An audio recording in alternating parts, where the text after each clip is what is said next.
ಖರ್ಚು ಮಾಡೋದು ಬೇಕಾಗಿಲ್ಲ. ನೀವು ದೇವರಾಗಬೇಕಲ್ಲ, ನೀವು ಶರಣರಾಗಬೇಕಲ್ಲ, ನೀವು ಶರಣೀಯರಾಗಬೇಕಲ್ಲ, ಏನು ಮಾಡೋದು ಬೇಕಾಗಿಲ್ಲ. 5 ಮಾತುಗಳು ಜೀವನದೊಳಗಿಂದ ಪಾಲನೆ ಮಾಡ್ರಿ. ಏನು ಮಾತಾ?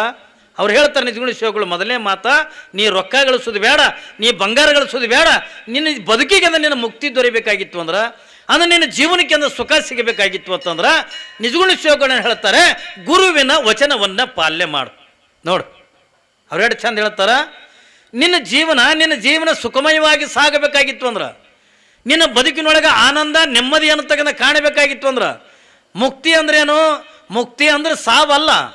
ಭಾಳ ಮಂದಿ ಮುಕ್ತಿ ಹತ್ತಿಕೊಂಡ್ರೆ ಸಾವು ತಿಳ್ಕೊಂಡ್ರೆ, ಮುಕ್ತಿ ಒಂದದ್ರಿ ಅಂತಂದ್ರೆ ಸತ್ರು ಹತ್ತಿಕೊಂಡ್ರೆ ಅರ್ಥಕ್ಕ. ಮುಕ್ತಿ ಅಂದ್ರೆ ಬಿಡುಗಡೆ. ಅವನು ಜೇಲ್ದಿಂದ ಮುಕ್ತಿ ಆದನ್ರಿ ಎತ್ತಿಕೊಂಡ್ರ ಅಂದ್ರೆ ಅವನು ಜೇಲ್ನಿಂದ ಬಿಡುಗಡೆ ಆದ. ಹಾಗಾದ್ರೆ ಇಲ್ಲಿ ಅದರಿಂದ ಬಿಡುಗಡೆ ಆಗುವುದು ಹತ್ತಿಕೊಂಡದ ಕೇಳಿದ್ರೆ ಭವಸಾಗರದಿಂದ ಬಿಡುಗಡೆ ಆಗೋದು. ಅವ್ರೇನು ಹೇಳ್ತಾರ?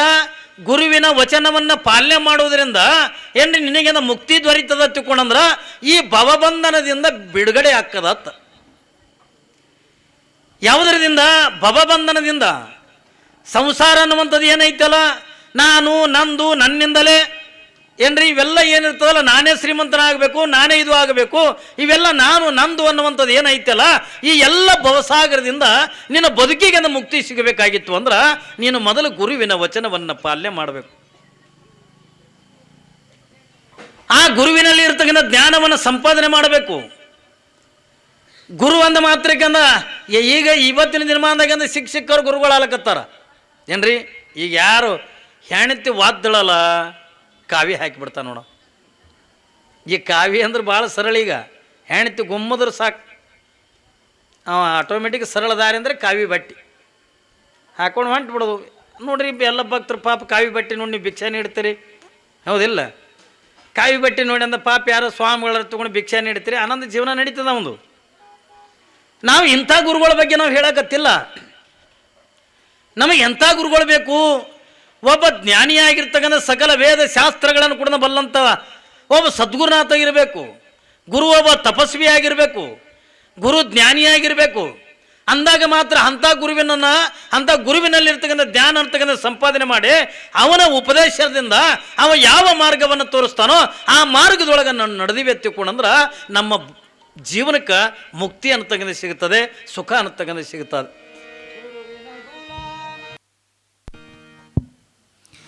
ಗುರುವಿನ ಗುಲಾಮ ನಾ. ನಮ್ಮ ಬದುಕಿಗೆ ಸುಖ ಸಿಗಬೇಕು, ನಮ್ಮ ಜೀವನಕ್ಕೆ ಆನಂದ ಸಿಗಬೇಕು, ನಮ್ಮ ಜೀವನಕ್ಕೆ ನೆಮ್ಮದಿ ಅನ್ನತಕ್ಕಂಥ ದೊರಿಬೇಕಾಗಿತ್ತು ಅತ್ತಿಕೊಂಡ್ರೆ ನಾವು ಏನು ಮಾಡಿದ್ರು ಕೂಡ ನಮಗೆ ನೆಮ್ಮದಿ ಸಿಗಂಗಿಲ್ಲ. ಇವತ್ತಿಟ್ಟೆಲ್ಲ ಜನ ಬಂದು ಕುಂತೀರಿ, ನಿಮಗೆ ರೊಕ್ಕ ಕಮ್ಮಿಲ್ಲ, ದೊಡ್ಡ ದೊಡ್ಡ ಮನೆ ಕಟ್ಟೀರಿ, ಮನೆಯಾಗಿಂದ ರೊಕ್ಕ ಇಟ್ಟೀರಿ, ಬಂಗಾರ ಇಟ್ಟೀರಿ, ಎಲ್ಲಾನೇ ಕೂಡ ಇಟ್ಟೀರಿ ನಿಜ.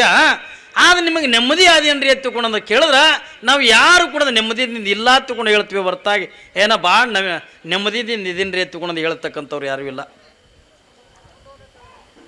ಯಾಕೆ ತಗೊಂಡ ಕೇಳಿದ್ರೆ ಆ ನೆಮ್ಮದಿ ಎಲ್ಲಿನೂ ಕೂಡ ರೊಕ್ಕದಾಗಂದ ಸಿಗತಕ್ಕಂಥದ್ದಲ್ಲ, ಆ ನೆಮ್ಮದಿ ಬಂಗಾರದೊಳಗಂದ ಸಿಗತಕ್ಕಂಥದ್ದಲ್ಲ. ಆ ನೆಮ್ಮದಿ, ಆ ಮುಕ್ತಿ ಅನ್ನತಕ್ಕಂಥದ್ದು ಭಾಳ ನೂರಾರು ಎಕರೆಯಿಂದ ಹೊಲ ಗಳಿಸೋದ್ರಿಂದ ನಮ್ಮ ಮುಕ್ತಿ ಸಿಗ್ತದೇನ್ರಿ ಎತ್ತಿಕೊಂಡ ಕೇಳಿದ್ರೆ ಮುಕ್ತಿ ಸಿಗಂಗಿಲ್ಲ. ಆ ಮುಕ್ತಿ ಸಿಗಲೇಬೇಕಾಗಿತ್ತು ಎತ್ತಿಕೊಂಡ್ರೆ ಯಾರು ಬೇಕ್ರಿ ಎತ್ತಿಕೊಂಡ್ರೆ ಒಬ್ಬ ಸದ್ಗುರುನಾಥ ಬೇಕು ಏನ್ರಿ, ಒಬ್ಬ ಜ್ಞಾನಿಯಾಗಿರ್ತಕ್ಕಂಥ ಗುರು ಬೇಕು.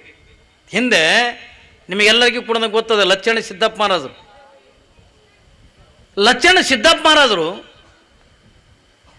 ಇಲ್ಲಿ ನನ್ನ ಹುಟ್ಟಿದೂರಿಂದ ಕನ್ನೊಳ್ಳಿ, ನಿಮ್ಮೆಲ್ಲರಿಗೂ ಕೂಡ ಗೊತ್ತದ. ನಂದು ಹುಟ್ಟಿದೂರು ಇಲ್ಲೇ ಸಿಂದಗಿ ತಾಲೂಕಿಂದ ಕನ್ನೊಳ್ಳಿ. ಕನ್ನೊಳ್ಳಿ ಒಳಗಿಂದ ಒಂದು ಮಠ ಇದೆ ನಂದು. ಅದು ಯಾವ ಮಠ ಹತ್ತಿಕೊಂಡದ ಕೇಳಿದ್ರೆ ದೊಡ್ಡಪ್ಪ ಮಹಾರಾಜರು ಹತ್ತಿಕೊಂಡಂದು. ಅವರು ಲಿಂಗಾಯತ ಉಪ್ಪಾರು. ಯಾರು? ಕನ್ನೊಳ್ಳಿ ದೊಡ್ಡಪ್ಪ ಮಹಾರಾಜ ಲಿಂಗಾಯತ ಉಪ್ಪಾರು. ಲಚ್ಚಣ ಸಿದ್ದಪ್ಪ ಮಹಾರಾಜ ಇವರೆಲ್ಲ ಏನು ಹತ್ತಿಕೊಂಡದ ಕೇಳಿದ್ರೆ ಇವರು ಪಂಚಾಳರು. ಲಚ್ಚಣ ಸಿದ್ದಪ್ಪ ಮಹಾರಾಜ ಪಂಚಾಳರು, ಕನ್ನೊಳ್ಳಿ ದೊಡ್ಡಪ್ಪ ಮಹಾರಾಜ ಲಿಂಗಾಯತ ಉಪ್ಪಾರು. ಅವಾಗೆಲ್ಲ ಉಪ್ಪಾರೆ ಗ್ವಾಡಿ ಕಟ್ತಿದ್ರು. ಯಾವಾಗ ಕನ್ನೊಳ್ಳಿ ದೊಡ್ಡಪ್ಪ ಮಹಾರಾಜ ಗ್ವಾಡಿ ಕಟ್ಟವ, ಲಚ್ಚಣ ಸಿದ್ದಪ್ಪ ಮಹಾರಾಜ ಕಟ್ಟಿಗೆ ಕೆಲಸ ಮಾಡ್ತಿದ್ದೆ. ಮ್ಯಾಲೆ ಜಂತಿ ತುಲಿ ಇವೆಲ್ಲ ಡಿಸೈನ್ಗಳು ಭಾಳ ಚಂದ ಮಾಡ್ತಿದ್ರು. ನೀವು ಬಹುಶಃ ಇವತ್ತು ನೋಡ್ಲಿಕ್ಕೆ ಸಿಗ್ತದೆ ನಿಮಗೆ. ಲಚ್ಚಣ್ಣ ಸಿದ್ದಪ್ಪ ಮಹಾರಾಜರು ಮಾಡಿರ್ತಕ್ಕಂಥ ಕಟಗಿ ಕೆಲಸ ನಮ್ಮ ಕನ್ನೋಳಿ ಒಳಗೆ ಏನ್ರಿ ನಮ್ಮಲ್ಲಿ ರಡ್ಡರ ಮನಿತನ ಕಟ್ಟ್ಯಾರ ಅವರು ಏನ್ರಿ ದೊಡ್ಡಪ್ಪ ಮಹಾರಾಜ ಗ್ವಾಡಿ ಕಟ್ಟ್ಯಾನ ಲಚ್ಚಣ್ಣ ಸಿದ್ದಪ್ಪ ಮಹಾರಾಜರಿಂದ ಕಟಗಿ ಕೆಲಸ ಮಾಡ್ಯಾರ. ಇವರಿಬ್ಬರು ಯಾರ ಮಕ್ಕಳು ಒತ್ತುಕೊಂಡ ಕೇಳಿದ್ರೆ ಇದೇ ನಮ್ಮ ಬಂತನಾಳದೊಳಗಿರ್ತಕ್ಕಂಥ ಶಂಕರಲಿಂಗ ಶಿವಗಳು ಎತ್ತುಕೊಂಡಾಗಿವಾದರು. ಬಂತನಾಳದ ಶಂಕರಲಿಂಗ ಶಿವಗಳು ಎತ್ತುಕೊಂಡಾಗಿವಾದರು. ಆ ಬಂತನಾಳ ಶಂಕರಲಿಂಗ ಶಿವಗಳು ಶಿಷ್ಯರು ಇವರಿಬ್ಬರು ಏನ್ರಿ. ಇವ್ರದೊಂದು ಇದನ್ನೇ ಬೇರೆ. ಲಚ್ಚಣ್ಣ ಸಿದ್ದಪ್ಪ ಮಹಾರಾಜ, ಕನ್ನೋಳಿ ದೊಡ್ಡಪ್ಪ ಮಹಾರಾಜ, ಕೌದ್ಯಪ್ಪ ಮಹಾರಾಜ, ಕೃಷ್ಣಪ್ಪ ಮಹಾರಾಜ ಇವರೆಲ್ಲ ಬಂತನಾಳ ಶಂಕರಲಿಂಗ ಶಿವಗಳು ಶಿಷ್ಯರು ಇವರೆಲ್ಲ. ಕನ್ನೋಳಿ ದೊಡ್ಡಪ್ಪ ಮಹಾರಾಜ ಅವಾಗ ನಾವು ದೊಡ್ಡಪ್ಪ ಮಹಾರಾಜ ಎತ್ತುಕೊಂಡು ಇದ್ದಿದ್ದಿಲ್ಲ. ಅವನ ಹೆಸರಲ್ಲಿ ಗುರುಲಿಂಗಪ್ಪ ಹತ್ತುಕೊಂಡಿತ್ತು. ಇದು ದೊಡ್ಡಪ್ಪ ಹತ್ತುಕೊಂಡು ಇಟ್ಟಿದ್ದು ಲಚ್ಚಣ್ಣ ಸಿದ್ದಪ್ಪ ಮಹಾರಾಜರು ಇಟ್ಟಿದ್ದು. ಯಾಕಂದ್ರೆ ಲಚ್ಚಣ್ಣ ಸಿದ್ದಪ್ಪ ಮಹಾರಾಜ ಶ್ರೀಶೈಲ ಪಾದಯಾತ್ರಕ್ಕೆ ಹೋದಾಗ ಅಲ್ಲಿ ಕಾಲು ಜಾರಿಂದ ಕಮರಿ ಕೊಳದೊಳಗೆ ಅಂದು ಬೀಳಾಗ ಆ ದೊಡ್ಡ ಇವತ್ತು ಗುರುಲಿಂಗ ಹತ್ತುಕೊಂಡು ಅಂದಾಗ ಇಲ್ಲೇ ಕೂತ್ಕೊಂಡು ಕನ್ನೋಳಿ ದೊಡ್ಡಪ್ಪ ಮಹಾರಾಜರು ಲಚ್ಚಣ್ಣ ಸಿದ್ದಪ್ಪ ಮಹಾರಾಜಗೆ ಅಲ್ಲಿ ಅಂತರಲ್ಲೇ ನೇತು ಹಿಡಿದಿದ್ರತ್ತ. ಅದಕ್ಕೆ ಹೊಳ್ಳಿ ಬಂದ ಲಚ್ಚಣ್ಣ ಸಿದ್ದಪ್ಪ ಮಹಾರಾಜರು ಏನಂದ್ರು, ನೀ ಬರೇ ಗುರುಲಿಂಗಪ್ಪ ಅಲ್ಲೋಯಪ್ಪ, ನಾನು ಉಳಿಸಿರ್ತಕ್ಕಂಥ ನೀ ದೊಡ್ಡಪ್ಪಿದೆಯೋ, ನೀ ದೊಡ್ಡಪ್ಪಿದೆ ನನಗೆ ದೊಡ್ಡಪ್ಪಿದೆ ಎತ್ತುಕೊಂಡು ದೊಡ್ಡಪ್ಪ ಅಂದಿದ್ದಕ್ಕೆ ದೊಡ್ಡಪ್ಪ ಮಹಾರಾಜರು ಹತ್ತುಕೊಂಡು ಹೆಸರು ಬಂತು. ಅವ್ರು ಇಟ್ಟೆಲ್ಲ ಶಕ್ತಿ ಪಡಿಬೇಕಾದ್ರೆ ಎದರಿಂದ ಹತ್ತುಕೊಂಡ ಕೇಳಿದ್ರೆ ಸುಮ್ಮನೆ ನಿಮಗೆ ಅಂತ ಹೇಳ್ತೀನಿ, ಬಂತನಾಳ ಶಂಕರಲಿಂಗ ಶಿವಗಳದಿಂದ ಉಪದೇಶ ಪಡಿಬೇಕಾಗಿತ್ತು ಏನ್ರಿ. ಉಪದೇಶ ಅಂದ್ರೆ ಏನು? ಬರೇ ಅವರಿಂದ ಮಂತ್ರ ಕಿವಿಯಾಗಿ ಅಂತ ಹೇಳಿಸ್ಕೋಬೇಕಾಗಿತ್ತು. ನೋಡ್ರಿ ಅವರೆಲ್ಲ ಎಷ್ಟು ಸೇವೆ ಮಾಡ್ತಾರೆ. ಬಂತನಾಳ ಶಂಕರಲಿಂಗ ಶಿವಗಳಿಂದ ಏನ್ರಿ ಕನ್ನೋಳಿ ದೊಡ್ಡಪ್ಪ ಮಹಾರಾಜ ಏನು ಮಾಡಬೇಕಾಗಿತ್ತು ಅಂತಂದ್ರೆ ಆ ಗುರುವಿನಿಂದ ಉಪದೇಶ ಅಂತಕ್ಕಂಥ ಪಡಿಬೇಕಾಗಿತ್ತು. ಅಂದ್ರೆ ಮಂತ್ರ ಉಪದೇಶ ಅಂತಕ್ಕಂಥ ಪಡಿಬೇಕಾಗಿತ್ತು. ಆ ಉಪದೇಶ ಪಡ್ಕೊಂಡಾಗ ಮಾತ್ರ ಈ ಜನ್ಮ ಸಾರ್ಥಕ ಆಕ್ಕದ ತಂದು ಯಾವಾಗಿಂದ ದೊಡ್ಡಪ್ಪ ಮಹಾರಾಜ ಆ ಶಂಕರಲಿಂಗ ಶಿವಗಳು ಸೇವಾದಾಗೆ ಇದ್ದ, ಸೇವಾ ಮಾಡ್ತಿದ್ದ. ಹಿಂಗೆ ಸೇವಾ ಮಾಡ್ತಾ ಇರುವಂಥ ಪ್ರಸಂಗದೊಳಗೆ ಅವಾಗೆಲ್ಲ ಕಾಲ್ನಡಿಗೆನೆ. ಹೋದ್ರೆ ಅಂದ್ರೆ ಕುದುರೆ ಮೇಗಂದ ಹೋಗಬೇಕು, ಬಿಟ್ಟರೆ ಅಂದ್ರೆ ನಡ್ಕೋತಿಂದ ಹೋಗಬೇಕು. ಶಂಕರಲಿಂಗ ಶಿವಗಳು ಹಳ್ಳಿಗೆ ಏಕರಾತ್ರಿ, ಪಟ್ಟಣಕ್ಕಿಂತ ಪಂಚರಾತ್ರಿ ಮಾಡ್ತಾ ಏನ್ರಿ ಜಗತ್ತಿನ ಜೀವಿಗಳಿಗೆ ಧರ್ಮದ ಉಪದೇಶ ಮಾಡ್ತಿದ್ರತ್. ಯಾರು? ಬಂತನಾಳದ ಶಂಕರಲಿಂಗ ಶಿವಗಳು. ನೋಡ್ರಿ ಅವಾಗೆಲ್ಲ ಹೆಂಗಿತ್ತು. ಒಬ್ಬ ಸ್ವಾಮಿಯಾಗಿ ಏನತ್ತುಕೊಂಡ್ರೆ ಬರೀ ಅಂದ ಮಠದಾಗ ಕುಂತು ಉಣ್ಣಕ್ಕಲ್ಲ ಏನ್ರಿ. ಆಸ್ತಿನ ಹಾನಗಲ್ ಕುಮಾರ ಶಿವಗಳು ಒಂದು ಮಾತು ಹೇಳ್ತಾರೆ ಏನ್ರಿ. ಹಾನಗಲ್ ಕುಮಾರ ಶಿವಗಳು ಒಂದು ಮಾತು ಹೇಳ್ತಾರೆ, ಆಸ್ತಿಗಾಗಿ ಸ್ವಾಮಿ ಆಗುವುದಕ್ಕಿಂತ ಆದರ್ಶಕ್ಕಾಗಿ ಅಂದ್ರೆ ಸ್ವಾಮಿ ಆಗ್ಬೇಕತ್ತ. ಸುಮ್ಮನೆ ಏನೋ ದೊಡ್ಡ ಮಠ ಸಿಕ್ತು ಏನ್ರಿ, ಮಠಕ್ಕಿಂತ ದೊಡ್ಡ ಸ್ವಾಮಿ ಆಗೀನಿ, ಭಕ್ತರು ದಿನ ಅಡಿಗೆ ತಂದು ಕೊಡ್ತಾರ, ಉಂಡು ಕುಂದ್ರಲಕ್ಕಿಂತ ಸ್ವಾಮಿಗಳಲ್ಲ. ಸ್ವಾಮಿಗಳಾಗುವುದು ಎದಕ್ಕೆ ಹತ್ತಿಕೊಂಡ ಕೇಳಿದ್ರೆ ಲೋಕವನ್ನು ಉದ್ಧಾರ ಮಾಡಕ್ಕ, ಧರ್ಮ ಜಾಗೃತಿಗಾಗಿ ಏನ್ರಿ, ತಮ್ಮಲ್ಲಿರ್ತಕ್ಕಂಥ ಜ್ಞಾನವನ್ನ ಏನ್ರಿ ಸಮಾಜದ ಜನತೆಗೆ ನೀಡಿ ಏನ್ರಿ ಅವ್ರು ಕೊಟ್ಟಿರ್ತಕ್ಕಂಥ ಅಲ್ಪ ಸ್ವಲ್ಪ ಕಾಣಿಕೆಯನ್ನು ತಗೊಂಡು ಬಂದು ಮಠ ನಡೆಸ್ತಕ್ಕಂಥದ್ದು ಅವತ್ತಿನ ಪದ್ಧತಿ ಇತ್ತು. ಶಂಕರಲಿಂಗ ಶಿವಗಳಂದ ಸೇವಾ ಮಾಡ್ಕೋತಿಂದ ತಿರುಗಾಡ್ತಿದ್ದ. ಯಾವಾಗಂದ 8 ವರ್ಷದಿಂದ ಸೇವಾ ಮಾಡಿದ್ರು ಶಂಕರಲಿಂಗ ಶಿವಗಳಂದ ಅವರಿಗೆ ಉಪದೇಶನೆ ಮಾಡಲಿಲ್ಲ. ಯಾವಾಗೇನು ಉಪದೇಶ ಮಾಡಲಿಲ್ಲ. ಹಂಗೆ ಅವ್ರ ಜೊತೆಯೊಳಗೆ ಅಂದ ಪೂಜಾದ ಗಂಟು ಹೊತ್ಕೋಬೇಕು. ಈ ಊರಾದ ಕೂಡ ಆ ಊರಿಗೆ ಅಲ್ಲಿ ಹೋದ ಬಳಕಿದ್ರೆ ಅಲ್ಲಿ ಪೂಜೆ ವ್ಯವಸ್ಥೆ ಮಾಡಬೇಕು. ಊರಾಗೆ ಅಂದ ಭಿಕ್ಷೆ ಬಿಡ್ಕೊಂಡು ಬರಬೇಕು. ಬಂದಂದ ಶಂಕರಲಿಂಗ ಶಿವಗಳಿಗೆ ಊಟ ಮಾಡಿಸ್ಬೇಕು, ಉಳಿದ ಬಳಕ ಊಟ ಮಾಡಬೇಕು. ಹಿಂಗೆ ಜೀವನ ಕಳೀತಿದ್ದ ಕನ್ನೋಳಿ ದೊಡ್ಡಪ್ಪ ಮಹಾರಾಜ. ಒಂದು ದಿವಸ ಏನಾಗ್ಯದ ತಗೊಂಡ ಕೇಳಿದ್ರೆ ಇಲ್ಲಿ ಮಹಾರಾಷ್ಟ್ರದೊಳಗಂದ ವಾಗ್ದರಿಗೆ ಎತ್ತುಕೊಂಡು ಬರ್ತದೆ. ಮಹಾರಾಷ್ಟ್ರದೊಳಗೆ ಒಂದು ಊರು ಬರ್ತದೆ. ಯಾವಾಗಿಂದ ಬೆಳಗಿನ ಜಾವದ ನಡ್ಕೊಂತ ಹೊಂಟಿದ್ರು. ದಾರಿ ಪಕ್ಕದೊಳಗನೆ ಊರ ಇನ್ನೊಂದು ಸ್ವಲ್ಪ ಊರಿತ್ತು. ಊರೆಲ್ಲ ಕಾಣ್ತಿತ್ತು ಕಣ್ಣಿಗೆ. ಅಲ್ಲಿ ಏನಾಯ್ತು, ಊರು ಹೊರಗ ದಾರಿ ಮೇಗೆ ಒಂದು ಬಾವಿ, ಒಂದು ಗಿಡ ಇತ್ತು. ಅವಾಗ ಅಂದ ಶಂಕರಲಿಂಗ ಶಿವಗಳಂದ್ರು ದೊಡ್ಡ ಅಂದರು, ಯಪ್ಪ ಅಂದ, ಮತ್ತು ಹೆಂಗೂ ಬಾವಿ ಅದಲ್ಲೇ ಇಲ್ಲೇ ಜಳಕ ಮಾಡಿಬಿಡೋನು, ಇಲ್ಲೇ ಪೂಜೆ ಮಾಡ್ಕೊಂಡು ಬಿಡ್ತೀನಿ, ನೀ ಹೋಗಿ ಅಂದ ಒಂದು 2 ಮನೆ ಭಿಕ್ಷೆ ಬೇಡ್ಕೊಂಡು ಬರಕತ್ತಿ, ಇಲ್ಲೇ ಪ್ರಸಾದ ಮಾಡ್ಕೊಂಡು ಹೋಗೋನು ಹತ್ತಿಕೊಂಡು. ಆಯ್ತ್ರಿಯಪ್ಪ ಹತ್ತಿಕೊಂಡು ಶಂಕರಲಿಂಗ ಶಿವಗಳಿಗೆ ಒಂದು ಮಾತು ಕೊಟ್ಟ. ಮೊದಲು ಹೋಗಿ ತಾನು ಸ್ನಾನ ಮಾಡಿ ಗುರುಗಳಿಗೆಲ್ಲ ಪೂಜೆದೆಲ್ಲ ವ್ಯವಸ್ಥೆ ಮಾಡಿ ಆಮೇಲೆ ಶಂಕರಲಿಂಗ ಶಿವಗಳು ಬಾವಿಯಾಗ ಈಸಾಡಿ ಜಳಕ ಮಾಡ್ಕೊಂಡು ಬಂದು ಅವ್ರು ಪೂಜೆ ಕುಂತಿದ್ರು. ಇವ ದೊಡ್ಡಪ್ಪ ಮಹಾರಾಜ್ ಏನು ಮಾಡ್ಯಾನ, ಜೋಳಿಗೆ ತೊಗೊಂಡು ಅಲ್ಲೇ ಊರು ಕಾಣ್ತಿತ್ತಲ್ಲ ಭಿಕ್ಷಕ್ಕೆ ಅಂದ ವಾದ. ಹೋಗೋದ್ರೊಳಗೇನ ಒಂದು ಮನೆ, ಆ ಮನೆಗೆಲ್ಲ ಶೃಂಗಾರ ಮಾಡಿದ್ರು ಏನ್ರಿ, ಮಾಡ್ತಿರ್ತಾರೆ ನೋಡಿ. ಅವಾಗೆಲ್ಲ ತಳಿರು ತೋರಣ ಎಲ್ಲ ಕಟ್ಟಿದ್ರು, ಕಬ್ಬ ಬಾಳೆದಿಂಡು ಹಿಂಗೆಲ್ಲ ಕಟ್ಟಿದ್ರು. ಏನಿತ್ತು ಮನ್ಯಾಗ. ಯಾವಾಗ ನೀವು ಹೋಗಿ ಅಂದ ಅದೇ ಮನೆಗೆ ಹೋಗಿ ಅಂದ ಭಿಕ್ಷಾಂದಿಹಿ ಅಂದ. ಯಾರು ದೊಡ್ಡಪ್ಪ ಮಹಾರಾಜ ಏನಂತಾನ, ಅದು ಏನು ಎಲ್ಲ ಅಲಂಕಾರ ಶೃಂಗಾರ ಮಾಡಿದ್ರಲ್ಲ ಆ ಮನೆ ಎದುರಿಗಿಂದ ಹೋಗಿ ನಿಂತ್ಕೊಂಡು ಭಿಕ್ಷಾಂದೇಹಿ ಅಂದ. ಯಾವಾಗಿಂದ ಭಿಕ್ಷಾಂದಿ ಎತ್ತುಕೊಂಡು ಅಂದಾಗ ಆ ಮನಿ ಮಾಲಕನ ಹೊರ ಕಟ್ಟಿಗೆ ಕುಂತಿದ್ದ. ಪಾಪ ಯಾವನ ಸಾಧು ಬಂದಾನ ಏನ್ರಿ, ಸಾಧು ಬಂದಾನ. ಅದಕ್ಕೆ ಮನೆಗಂದ ಹೆಣ್ತಿಗಂದ ಏನ ಕರಿಲಾರ್ದೇನೆ ತಾನೇ ತಾನಾಗನೆ ಒಬ್ಬ ಸಾಧು ಬಂದಾನ. ಮೊದಲು ಮಾಡಿದ್ದಂದ ಹೋಳಿಗೆ ಆ ಸಾಧುಗೆ ನೀಡಲತ್ತಿಕೊಂಡು ಮನೆಗಿಂದ ಹೋಳಿಗೆ ಮಾಡಕತ್ತಿದ್ರು. ಒಂದು ಹೋಳಿಗೆಯಿಂದ ಸುಡ ಹೋಳಿಗೆಯಿಂದ ನೀಡು ಪಾಪ ಸಾಧು ಉಳ್ಳೆತ್ತಿಕೊಂಡು ಮನಿ ಮಾಲಕ್ಕೆಂದ ಅಂದ. ಯಾವಾಗ ಆಕೆ ತಂದೆ ನಮ್ಮ ಜೋಳಿಗೆಗಂದ ಸುಡ ಹೋಳಿಗೆ ನೀಡಲು ನೋಡ್ದ ಮುಟ್ಟಿ ಭಾರಿ ಸುಡ್ತಿತ್ತು ಹೋಳಿಗೆ, ಕೈ ಮುಟ್ತಿದ್ದಿಲ್ಲ. ಇವ ಅಂದ, ಇನ್ನು ಮತ್ತೆ ನಾಲ್ಕೈದು ಮನೆ ಭಿಕ್ಷೆ ಬೇಡಕತ್ನಿ ಅಂತಂದ್ರೆ ಇದು ಹೋಳಿಗೆಂದ ಆರ್ತದ, ಮೊದಲು ಇದೊಂದು ಹೋಳಿಗೆ ಒಯ್ದು ಅಪ್ಪಗೆಂದ ನೀಡಿ ಅವನಿಗೆ ಉಣಿಸಿ ಮತ್ತೆ ಭಿಕ್ಷೆ ಬೇಡಕ್ಕೆ ಬಂದ್ರೈತೆ ತಂದು ಓಡಿ ಹೋದ. ಯಾವಾಗಿಂದ ಓಡ್ಕೊತಂದು ಹೋಗುದ್ರಾಗಿಂದ ಗುರುಗಳು ಪೂಜೆ ಮುಗಿಸ್ಕೊಂಡು ಕುಂತಿದ್ರು. ಯಾಕೆ ಹೋದೊಡೆ ಎಷ್ಟು ಜಲ್ದಿ ಬಂದೇವ ಮಗ ನಾನು? ಇಲ್ಲಪ್ಪ ಈಗ ಸುಡು ಹೋಳಿಗೆ ನೀಡ್ಯಾರ, ಅದಕ್ಕೆ ಇದೊಂದು ಊಟ ಮಾಡ್ಯಪ್ಪ, ನಾ ಮತ್ತೆ ಹೋಗಿ ಭಿಕ್ಷೆ ಬಿಡ್ಕೊಂಬರ್ತೀನಿ, ಆಮೇಲೆ ಮತ್ತೆ ಉಣಕತ್ತೆ ತಂದಾಗ ನೀಡಿದ್ರು.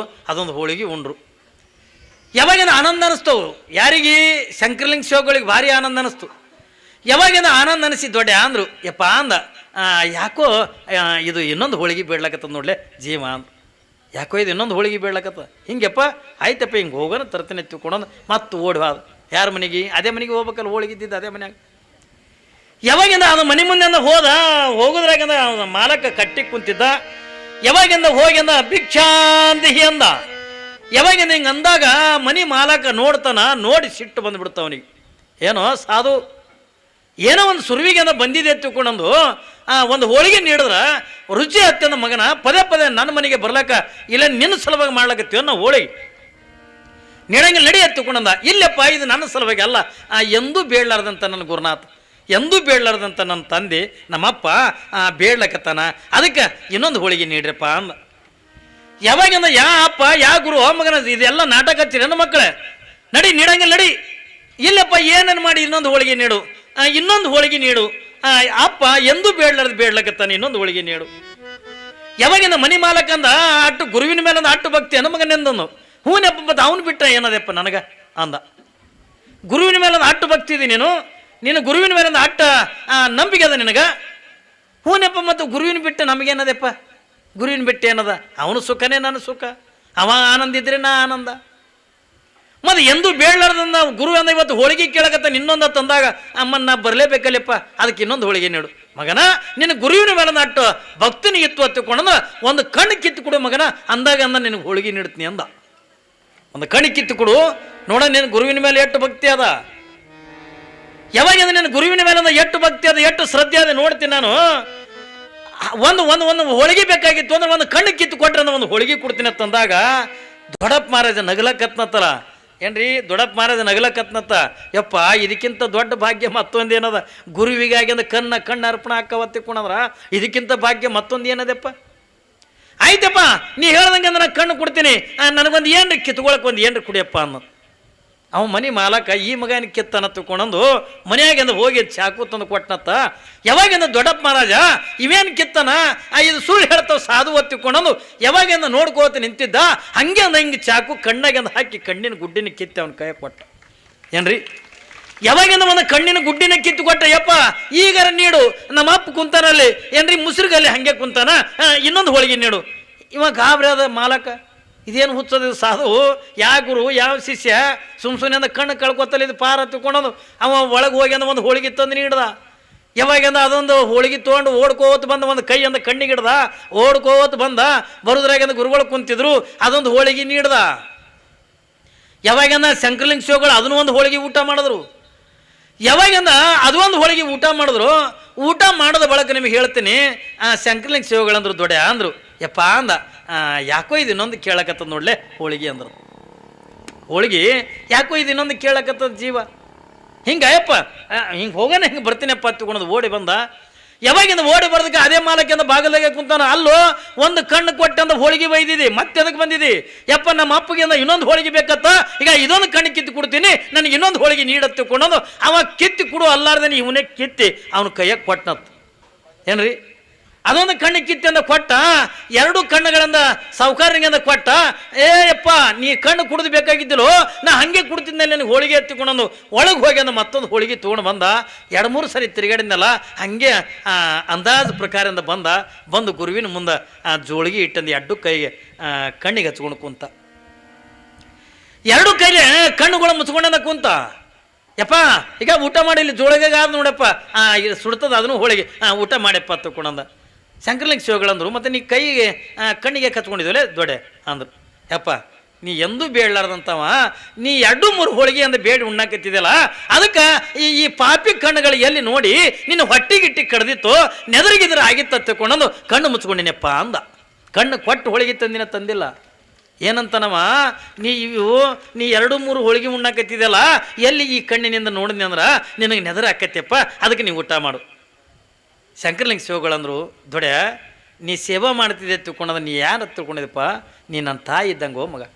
ನೋಡ್ರಿ ಶಂಕರಲಿಂಗ ಶಿವಗಳಂತಾರ, ತಾಯಿ ಮಗ ಊಟ ಮಾಡೋದು ನೋಡಿದ್ರೆ ಎಂದರೆ ಹೊಟ್ಟೆ ಕಡಿತದಲ್ಲೇ, ಕೈ ತೆಗಿ ಅಂದರು. ಇಲ್ಲಪ್ಪ ಇಲ್ಲ, ನಾನು ಕೈ ತೆಗಂಗಿಲ್ಲ, ನೀ ಹೋಳಿಗೆ ಉಂಡು ಬೆಳಗ್ಗೆ ನಾನು ತೆಗಿತೀನಿ. ನೀ ಕೈ ತೆಗಿಲ್ಲ, ನಾವು ಊಟನೇ ಮಾಡಂಗಿಲ್ಲ. ನನಗೇನಾಗಂಗಿಲ್ಲ ದೊಡ್ಡಪ್ಪ, ನನಗೇನಾಗಂಗಿಲ್ಲ, ನನಗೆ ನೆದರ ಆಗಂಗಿಲ್ಲ, ದೃಷ್ಟಿ ಆಗಂಗಿಲ್ಲ, ನನಗೇನಾಗಂಗಿಲ್ಲ, ನೀ ಕೈ ತೆಗಿ. ಬ್ಯಾಡಪ್ಪ ಬ್ಯಾಡ. ಇಲ್ಲೋ ನೀ ಕೈ ತೆಗೆದ್ರೆ ತೆಗಿ ಎತ್ತಿಕೊಂಡೊಂದು ಯಾವಾಗಿಂದ ಒತ್ತಾಯ ಮಾಡಿ ಸಿಟ್ಟಿಗೆ ಅದು ಬೈಲ ಕತ್ಕೊಳ್ಳೇನ, ಅವಾಗಿಂದ ದೊಡ್ಡಪ್ಪ ಮಾರದಿ ಕೈಗೆ ಹಿಡಿದಿದ್ದೆಂದ 2 ಕೈಗಳಿಂದ ತೆಗೆದ ಕಣ್ಣಿಗೆ ಹಿಡಿದಿದ್ದು. ಯಾವಾಗಿಂದ ಕಣ್ಣಿಗೆ ಹಿಡಿದಿದ್ದೆ ಅಂದ ಕೈಗಳು 2 ತೆಗೆದಲ್ಲ, ಮೊದಲು ಹೆಂಗಿದ್ದು ಕಣ್ಣು ಹಾಗೆ ಇದ್ದು ಅಂತ ದೊಡ್ಡಪ್ಪ ಮಾರದು ಏನ್ರಿ. ಮೊದಲು ಹೆಂಗೆ ಅಂದ ಚಂದ ನೋಡ್ತಿದ್ನಿಲ್ಲ, ಮೊದಲು ಹೆಂಗಿದ್ದು ಕಣ್ಣು ಹಾಗೆ ಇದ್ದು. ಸದ್ಗುರುನಾಥ ಇದು ಗಡಿಗೆ ಸುಟ್ಟದೇನಿಲ್ಲ ತಗೊಂಡು ಪರೀಕ್ಷೆ ಮಾಡ್ತಿದ್ದ. ಪರೀಕ್ಷೆದೊಳಗಿಂದ ಪಾಸ್ ಆದಾಗ ಮಾತ್ರ ಅವಾಗ ಉಪದೇಶ ಮಾಡ್ತಿದ್ರು, ಹೌದಲ್ರಿ. ಆ ಗುರುವಿನಿಂದ ಬರೆಯೋ ಒಂದು ಉಪದೇಶ ಬೇಕಾಗಿತ್ತು ಅಂತಂದ್ರೆ ಇಟ್ಟು ಶ್ರಮ ಪಡಬೇಕಾಗ್ತದೆ. ಅವತ್ತಿನ ದಿನಮಾನದೊಳಗೆ ಒಬ್ಬ ಗುರುವಿನ ಕೃಪಾ, ಗುರುವಿನ ಆಶೀರ್ವಾದ ಏನ್ರಿ, ಹಂಗೆ ನೆಟ್ಟಗಂದ ಸೆಟದ ಕಾದಿ ಏನ್ರಿ ಖಡಕ್ಕಂದ ಬಟ್ಟೆ ಹಾಕ್ಕೊಂಡು ಬಂದು, ಅಪ್ಪವರು ನಿಮ್ಮ ಆಶೀರ್ವಾದ ಇರ್ಬೇಕು ನಮ್ಗೆ. ಬರ್ತಾರೆ ನೋಡ್ರಿ ರಾಜಕಾರಣಿಗಳು, ಹಂಗೆ ಬಂದು ಕೂಡ ಅವನಿಗೆ ಆಶೀರ್ವಾದ ಕೊಡ್ಬೇಕು. ನಾವು 10 ರೂಪಾಯಿ ದಕ್ಷಿಣ ಕೊಡೋಲ್ಲ ಏನ್ರಿ. ದಿನಮಾನ ಹಿಂಗದವ. ಆದ್ರೆ ಅವತ್ತಿನ ದಿನಮಾನದೊಳಗೆ ಗುರುವಿನ ಆಶೀರ್ವಾದ, ಗುರುವಿನ ಉಪದೇಶ ಏನ್ರಿ, ಗುರುವಿನಿಂದ ಅಂತಃಕರಣೆ ಅಂತಕನ್ನ ಪಡಿಬೇಕಾಗಿತ್ತು ಅಂತಂದ್ರೆ ಅದನ್ನು ಪಡಿಬೇಕಾದ್ರೆ ಒಂದು ಶಿಷ್ಯ ಸೇವೆ ಮಾಡಬೇಕಾಗ್ತದೆ. ಅದಕ್ಕಾಗಿ ನೀ ಹಾಡಿದ್ರಲ್ಲ, ಗುರುವಿನ ಗುಲಾಮನಾಗುವ ತನಕ ದೊರೆಯದಣ್ಣ ಮುಕ್ತಿ. ನಿಜಗುಣ ಶಿವಗಳೇನಂತಾರ, ಶ್ರೀ ಗುರು ವಚನೋಪದೇಶವನ್ನು ಆಲಿಸಿದಾಗಲಹುದು ನರರಿಗೆ ಮುಕ್ತಿ. ಒಂದು ವೇಳೆ ಮನುಷ್ಯನಿಗೆ ಮುಕ್ತಿ ಸಿಗಬೇಕು, ಆನಂದ ಸಿಗಬೇಕು, ನೆಮ್ಮದಿ ಸಿಗಬೇಕಂತಂದ್ರೆ ಗುರುವಿನ ವಚನವನ್ನು ಪಾಲನೆ ಮಾಡಬೇಕು. ಯಾವ ಗುರುವಿನ ವಚನವನ್ನು ಪಾಲನೆ ಮಾಡ್ಯಾನು ಅವನೇ ಬದುಕಿನೊಳಗಿಂದ ದೊಡ್ಡವಾಗ್ಯಾನ, ಅವನೇ ಶರಣನಾಗ್ಯಾನ, ಅವನೇ ಸಂತನಾಗ್ಯಾನ, ಅವನೇ ಮಹಾತ್ಮನಾಗ್ಯಾನ. ಹೊರತಾಗಿ ಯಾವ ಗುರುವಿನ ಆಶ್ರಯದೊಳಗಿಲ್ಲ ಅವ ಏಸ್ ಕಾಲಕ್ಕೂ ಕೂಡ ಶರಣನಾಗಕ್ಕಾಗಂಗಿಲ್ಲ, ಸಂತನಾಗಕ್ಕಾಗಂಗಿಲ್ಲ, ಮಹಾತ್ಮನಾಗಕ್ಕಾಗಂಗಿಲ್ಲ. ಅದಕ್ಕಾಗಿ ನಿಜಗುಣ ಶಿವಗಳು ಹೇಳಿದ್ರಪ್ಪ, ನೀನೊಬ್ಬ ದೇವರಾಗಬೇಕಾ, ನೀನೇ ಶರಣನಾಗಬೇಕಾ, ನೀನೊಬ್ಬ ಸಂತನಾಗಬೇಕಾ, ಗುರುವಿನ ವಚನವನ್ನು ನಿತ್ಯ ಕೂಡ ಪಾಲನೆ ಮಾಡು. ಎರಡನೇದೇನು ಹೇಳ್ತಾರವರು, ಬರೀ ನೀ ಗುರುವಿನ ಸೇವಾ ಮಾಡ್ಕೊತ ಉಳಿದಲ್ಲ, ಬರೀ ಅಂದ್ರೆ ಗುರುವಿನಿಂದ ಉಪದೇಶ ಪಡೆಯೋದಲ್ಲ. ಆದ್ರೆ ಮುಂದೊಂದು ಮಾತು ಹೇಳ್ತಾರೆ, ಶ್ರೀ ಗುರು ವಚನೋಪದೇಶವನ್ನು ಆಲಿಸಿದಾಗಲಹುದು ನರರಿಗೆ ಮುಕ್ತಿ ಅಂತ ಹೇಳಿದ್ರು. ಮುಂದೆ ಹೇಳ್ತಾರೆ, ದುರಿತ ಕರ್ಮವನ್ನು ಅಲ್ಲದಿರು. ನೋಡ್ರಿ ಅವ್ರೇನು ಹೇಳ್ತಾರೆ, ಇದು ಭಾಳ ಮಹತ್ವದ ಕಲ್ಪನೆ ಇರಲಿ ಮಗ. ಅವ್ರು ಏನು ಹೇಳ್ತಾರೆ ನಿಜಗುಣ ಶಿವಗಳು, ದುರಿತ ಕರ್ಮವನ್ನು ಅಲ್ಲದಿರು, ಕೆಟ್ಟದ್ದು ಮಾಡಬೇಡ. ದುರಿತ ಹತ್ತುಕೊಂಡಂದ್ರೆ ಕೆಟ್ಟದ್ದು. ಅವ್ರೇನು ಹೇಳ್ತಾರೆ, ಬರೀ ಗುರುವಿನ ಉಪದೇಶ ಅಂತ ಪಡ್ಕೊಳ್ಳೋದು ಅಟ್ಟಿ ಅಲ್ಲ. ನಾ ಗುರುವಿನ ಉಪದೇಶ ಪಡ್ಕೊಂಡಿನಿ, ಗುರುವಿನ ಅಂತಃಕರಣ ಆಗ್ಯದ, ಗುರುವಿನ ಆಶೀರ್ವಾದ ಆಗ್ಯದ ತಗೊಂಡು ನಾವು ಸೊಕ್ಕಿಗೆ ಬರೋದಲ್ಲ. ಅವ್ರು ಏನು ಹೇಳ್ತಾರ, ದುರಿತ ಕರ್ಮವನ್ನು ಅಲ್ಲದಿರು, ಕೆಟ್ಟದ್ದು ಮಾಡಕ್ಕೆ ಹೋಗ್ಬೇಡ. ನೀನು ಜೀವನ ಇರುವವರೆಗೂ ಕೂಡ ಏನ್ರಿ, ನೀ ಇನ್ನೊಬ್ಬರಿಗಿಂದ ನೋವು ಕೊಡುವಂಗಿಲ್ಲ, ಇನ್ನೊಬ್ಬರಿಗಿಂದ ದುಃಖ ಕೊಡುವಂಗಿಲ್ಲ, ಇನ್ನೊಬ್ಬರ ಮನಸ್ಸಿಗಿಂದ ನೋವು ಮಾಡುವಂಗಿಲ್ಲ. ಅದಕ್ಕಾಗಿ ನಿಂದ ಬಸವಣ್ಣವ್ರು ಹೇಳಿದ್ರು, ಧರ್ಮ ಧರ್ಮ ಹತ್ತಿಕೊಂಡ್ರೆ ಏನು, ಧರ್ಮ ಹತ್ತಿಕೊಂಡ್ರೆ ಇವತ್ತೇನು ನಾವು ಹೊಡೆದಾಡಕತ್ತೀವಿ ನೋಡು ಏನ್ರಿ. ನೀವು ಯಾವ ಧರ್ಮ ಹತ್ತದ್ರು, ನಮ್ಮ ಬಣಜಿಗರ ಧರ್ಮ ರೀ, ನಿಮ್ದು ಯಾವ ಧರ್ಮ, ನಮ್ಮ ಐಗೋಳ ಧರ್ಮ, ನಿಮ್ದು ಯಾವ ಧರ್ಮ, ಗಾಣಿಗರ ಧರ್ಮ. ಇವೆಲ್ಲ ಧರ್ಮಗಳು ಅಲ್ಲ, ಇವು ಜಾತಿಗಳಿವು. ಕಲ್ಪನೆ ಇರಲಿ ಮಗ, ಧರ್ಮಕ್ಕೆ ಜಾತಿಗೆ ಸಂಬಂಧ ಇಲ್ಲ. ಲಕ್ಷ ಕೊಡ್ರಿ ನೀವು, ಸುಮ್ಮನೆ ನಾವು ಹೊಡೆದಾಡ್ಲಕತ್ತೀವಿ, ಇದು ನನ್ನ ಧರ್ಮದ, ಇದು ನಿನ್ನ ಧರ್ಮದ. ಯಾವ ಧರ್ಮ? ಬಸವಣ್ಣವ್ರು ಸ್ಪಷ್ಟವಾಗಿ ಅಂತ ಹೇಳಿದ್ರು. ಏನು ಹೇಳ್ತಾರವರು, ದಯವಿಲ್ಲದ ಧರ್ಮ ಅದಾವುದಯ್ಯ, ದಯವಿರಬೇಕು ಸಕಲ ಪ್ರಾಣಿಗಳೆಲ್ಲರಲ್ಲಿ, ದಯವೇ ಧರ್ಮದ ಮೂಲವಯ್ಯ ಕೂಡಲ ಸಂಗಮ ದೇವ. ನೋಡ್ರಿ ಅವ್ರು ಏನು ಹೇಳ್ತಾರೆ, ಧರ್ಮ ಹತ್ತುಕೊಂಡದು ನಾವೇನು ತಿಳ್ಕೊಂಡು ರಬ್ಬಗೆ ವಿಭೂತಿ ಹಚ್ಕೊಂಡು ಈ ಊರಾಗ ಯಾರು ಧರ್ಮ ಅಂತಾರೆ ಅಂತ ಅಂದ್ಕೊಳ್ಳೋಣ ನೀವು ಹೇಳ್ತಿರಲ್ಲ ನಮ್ಮ ಊರಾಗ ಒಬ್ಬನೇ ಅನ್ರಿ ಅದೆಂಥ ಧರ್ಮದ ಕೆಲಸ ಮಾಡ್ತಾನೆ ಅಂದಿವ್ನು. ಇಲ್ರಿ ಮುಂಜಾನೆ ಕೂಡ ಮೈ ತುಂಬ ವಿಭೂತಿ ಹಚ್ಕೊಂಡು 2 ಊದಿನ ಕಡ್ಡಿ ತೊಗೊಂಡು ಬರಿ ಮೇಲೆ ಅಂದ್ರೆ ಊರಾಗಿನ ಎಲ್ಲ ಗುಡಿಗಳು ತಿರುಗಾಡ್ತಾನೆ. ಅವು ಕೌಂಟ್ ನಾರ ಊದಿನ ಕಡ್ಡಿ ಅವು ಚಲೋನು ಅಲ್ಲ. ಈ ರೆಬ್ಬಮ್ಮಾಯಿ ಗುಡಿ ಮುಂದೆ ಹಚ್ಚಿರ್ತಾರಲ್ಲ, ಹೋಗಿರ್ತೀನಿ ಅಲ್ಲಿ ದರ್ಶನ ತೊಳಕ್ಕೆ, ಅವಕ್ರದ್ದು ಹೊಗೆ ಬಡಿದ್ರೆ ನಮ್ಮ ದನಿನೇ 7 ತಿಂಗಳು ಬರಲ್ಲ ಏನ್ರಿ. 2 ಊದಿನ ಕಡ್ಡಿ ತೊಗೊಂಡು ಇಡೀ ಊರಾಗಿನ ಈ ಗುಡಿಗೆ ಹೋಗೋದು, ಅದೇ ದೀಪಕ್ಕೆ ಹಚ್ಚೋದು, ಅಲ್ಲೇ ಬೆಳಗೋದು, ಮತ್ತು ಅದೇ ಗಾಡಿಗೆ ಆರಿಸೋದು, ಮತ್ತು ಅವು 2 ಊದಿನ ಕಡ್ಡಿ ಮತ್ತೆ ತೊಗೊಂಡು ಬರೋದು. 2 ಊದಿನ ಕಡ್ಡಿಯಾಗ ಇಡೀ ಊರೇ ಮುಗಿಸ್ತಾನ ಅವನು ಧರ್ಮ ಅಂತತ್ತು ಏನ್ರಿ. ಮನಸ್ಸಿನೊಳಗೆ ಹೇಸಿಗೆ ಇಟ್ಕೊಂಡು ಕಾಸಿಗೆ ಹೋದೆಲ್ಲ ಏನಾಯಿತು, ಕೇದಾರಕ್ಕೆ ಹೋದ್ರೆ ಏನದ ಮನಸ್ಸಿನ ದುರ್ಗುಣ ಬಿಟ್ಟು ಏನ್ರಿ. ಯಾವನೊಬ್ಬವ ಕಾಸಿಗೆ ಹೋಗಿದ್ನತ್ತು, ಕಾಸಿಗೆ ಹೋಗಿ ಸಿಟ್ಟು ಬಿಟ್ಟು ಬರ್ತೀನಿ ಅಂತೇಳಿ ಹೋಗಿದ್ನತ್ತು. ಯಾವಾಗಿಂದ ಹೋಗಿ ಅಂದ ಗಂಗಾ ನದಾಗ ಸ್ನಾನಗಿನ ಮಾಡಿ ಅಂದ ಸಿಟ್ಟು ಬಿಟ್ಟು ಎತ್ತಿಕೊಂಡಂದತ್ತು. ಅಂದು ಬಂದ ಊರಿಗೆ ಬಂದ ಕೂಡನ ಹೆಣ್ತಿ ಕೇಳೋದು, ಯಾಕ್ರಿ ಹೆಂಗಾಯ್ತು ಕಾಶಿ ಯಾತ್ರ? ಭಾಳ ಚಂದ ಆಯ್ತು, ಭಾಳ ಚಂದ ಆಯ್ತು. ಮತ್ತೇನೇನಾಯ್ತು? ಏನಿಲ್ಲ, ಸಿಟ್ಟು ಬಿಟ್ಟು ಬಂದೀನಿ. ಹೌದ್ರಿ, ದೊಡ್ಡ ಖುಷಿ ಆಯ್ತಕ್ಕೆ ಹೆಣ್ತಿಗೆ. ಗಂಡ ಸಿಟ್ಟು ಬಿಟ್ಟು ಬಂದನಂದ್ರೆ ಯಾರಿಗೆ ಖುಷಿ ಆಗಂಗಿಲ್ಲ ರೀ, ಹಾಕೋದಿಲ್ಲ. ಒಂದಕ್ಕೆ ನಮ್ಮಲ್ಲಿ ದಿನಾಕಿ ಏನು ಮಾಡ್ತಿದ್ಲು, ನೀ ಅಪ್ಪವ್ರ ಬಲ್ಲಿ ಹೋಗು ಅಂತ ಕಿರಿಕಿರಿ ಕೊಡ್ತಿದ್ಲು. ಎಲ್ಲ ಚಟ ಮಾಡ್ತಿತ್ತದು, ಎಲ್ಲ ಚಟ ಮಾಡ್ತಿತ್ತು. ದಟ್ಟು ಚಟ, ಕುಡಿತಿದ್ದು, ತಿಂತಿದ್ದ ಏನ್ರಿ, ಮತ್ತಂದು ಎಲ್ಲನೂ ಕೂಡ ಮಾಡವ. ಅದು ಸಾಕಾಗಿ ನೀ ಅಪ್ಪವ್ರ ಬಲ್ಲಿಯಾರು ಹೋಗು ಅಂತ ಕಿರಿ ಕೊಟ್ಟು ಈಗಿಂದೇನು ಕಿರಿಕಿ ರೋಮಾರ ತಗೊಳಿಸಿ ಬಂದ ಅವ ಮಠಕ್ಕೆ. ಬಂದು ನಮ್ಮ ಪ್ರವಚನ ಯೋಚನೆ ಕೇಳಿ ಚಲೋ ಮನಸ್ಸು ಅನ್ನಿಸ್ತು ಏನ್ರಿ. ಮೊದಲು ಕುಡಿತಿದ್ನಲ್ಲ, ಕುಡಿಯೋದು ಬಿಟ್ಟ. ಸೇದೋದು ಬಿಟ್ಟ ಏನ್ರಿ. ಇಸ್ಪೆಟ್ ಆಡೋದು ಬಿಟ್ಟ. ಬೇರೆ ಹಣ್ಣಿನ ಮೇಲೆ ಮನಸ್ಸಿತ್ತು, ಅದನ್ನು ಬಿಟ್ಟ. ಎಲ್ಲ ಬಿಟ್ಟ, ಸಜ್ಜನ್ನಾಗಿ ಬಿಟ್ಟವ 5-6 ತಿಂಗಳದಾಗ. ಯಾವಾಗಿಂದ ಸಜ್ಜನ್ನಾಗಿ ಬಿಟ್ಟ, ಮುಂದಕ್ಕೆ ಹೆಣ್ತಿ ಗಂಡನ ಜೋಡಿ ಜಗಳ ತಗದು, ಇನ್ನು ಮುಂದೆ ಮಠಕ್ಕೆ ಹಾದಿಗಿದಿ ಅಂದ್ಲ ಏನ್ರಿ. ನೀ ಮುಂದೆ ಮಠಕ್ಕೆ ಹಾದಿಗಿದಿ ಅಲ್ಲ, ನೀನೇ ಕಿರಿಕಿರಿ ಕೊಟ್ಟು ಕಳಿಸಿದಿ. ಮತ್ತು ಅಪ್ಪರ ಬಲ್ಲಿ ಹೋಗೋ ತಗೊಂಡು ಕಿರಿಕಿರಿ ಕೊಟ್ಟು ಕಳಿಸಿದಿ. ಮತ್ತು ಈಗ್ಯಾಕೆ ಬೇಡ ಅನ್ನಕತ್ತಿ? ಇಲ್ಲ, ನೀ ಒಟ್ಟಿನ ಮುಂದೆ ನೀ ಮಠಕ್ಕೆ ಹೋಗೋದಿಲ್ಲ. ಯಾಕ ಅಂದ, ಮೊದಲು ಸೆರೆ ಕುಡಿತಿದ್ದಿ, ಅದನ್ನು ಬಿಟ್ಟಿದ್ದಿ ಏನ್ರಿ. ಸಿಗರೇಟ್ ಸೇರ್ತಿದ್ದಿ, ಅದು ಬಿಟ್ಟಿದ್ದಿ. ಇಸ್ಪೆಟ್ ಆಡ್ದಿ, ಅದು ಬಿಟ್ಟಿದ್ದಿ. ಮತ್ತೊಂದು ಹೆಣ್ಣಿತ್ತು, ಅದನ್ನು ಬಿಟ್ಟಿದ್ದಿ. ಮತ್ತು ಈಗ್ಯಾಕೆ ಹೋಗ್ಬೇಡ ಅನ್ನಕತ್ತಿ? ಎಲ್ಲ ಬಿಟ್ಟಿನಲ್ಲ. ಅವ ಸ್ವಾಮಿ ಸನ್ಯಾಸಿಯಾನ, ಅವ್ನು ನೋಡಿ ನೀನು ನನಗೆ ಬಿಟ್ರ ಏನ್ರಿ. ಹೌದಾ ಇಲ್ಲ? ಮತ್ತು ಅದು ಸನ್ಯಾಸಿ ಅದ, ಮತ್ತು ಅದನ್ನು ನೋಡಿ ನನ್ನ ಬಿಟ್ರ, ಅದಕ್ಕೆ ಇನ್ನು ಮುಂದೆ ಮಠಕ್ಕೆ ಹೋಗ್ಬೇಡ ನೀ. ಇಂಥ ಕಂಪ್ನಿನೂ ಇರ್ತದ. ಪಾಪಿ ಬಂದಾನ, ದೊಡ್ಡ ಖುಷಿ ಆಯ್ತು ಹೆಣ್ತಿಗೆ. ನಿಜವಾಗ್ಲೂ ಸಿಟ್ಟು ಬಿಟ್ಟು ಬಂದಿರಿ? ಎಲ್ಲ ಸಿಟ್ಟು ಬಿಟ್ಟು ಬಂದೀನಿ ಅಂದ್ಕೊಳಿಕ್ಕೆ ಹೆಣ್ತಿಗೆ ಎಷ್ಟು ಖುಷಿ ಆಗಲಿ. ಗಂಡ ಸಿಟ್ಟಿನಾಗಿದ್ರೆ ಈಗ ಪಾಪ ತ್ರಾಸ.